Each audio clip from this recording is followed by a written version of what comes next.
Hi everyone, welcome to Module 13. We are approaching the end of the course.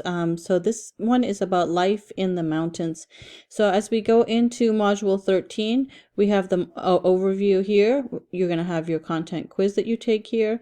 Module 13, you have your assignment identifications, another lab identification quiz, and then you're going to complete your lab assignment of the Sonoran Desert fact sheet, and this is your fact sheet number 6. So let's go ahead and dive into the overview.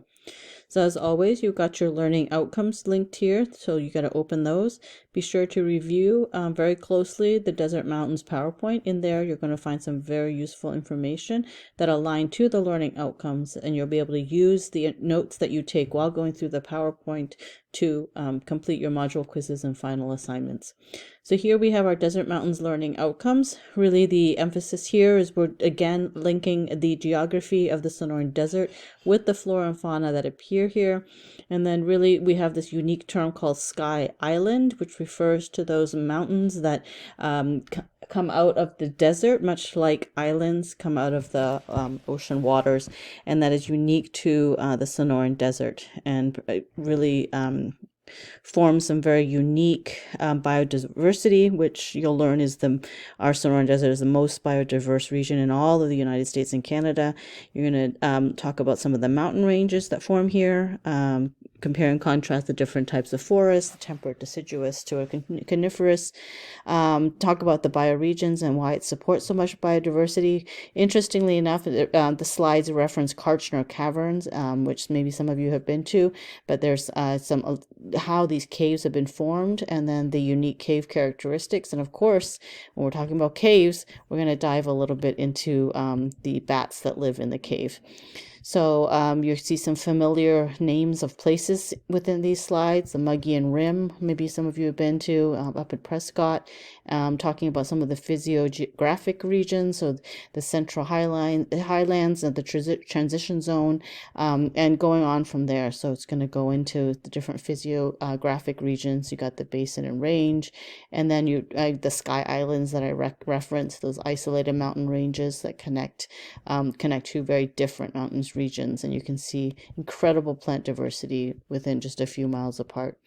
And you see more of what I referenced in those learning outcomes. Here you have the reference to the temperate deciduous, coniferous forest, things about caves, flora and fauna. Remember, there's a lot of videos embedded throughout the slides, so be sure to watch all those videos as well. So have fun with this week's content.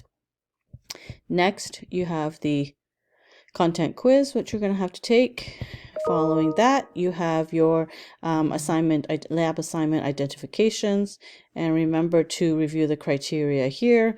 You want to make sure that you have matching the pictures correctly to the descriptors, and as well as copying and pasting correctly, and then highlighting just the adjectives or the characteristics, not everything. Just be judicious in your highlighting, and then remember that everything needs to be copied and pasted correctly. Then we have our lab identification quiz.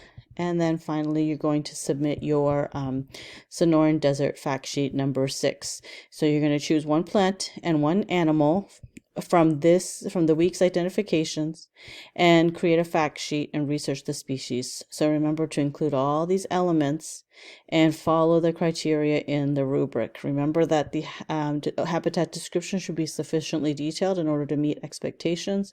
The overall description needs to be detailed, very detailed, qualitative and quantitative information, a minimum of 5 sentences. And the focus feature, same thing. It's got to have qualitative and quantitative information and a minimum of 3 sentences for each focus feature. So remember to pay close attention to all the criteria as you're submitting these desert fact sheets. And that brings us to the end of Module 13.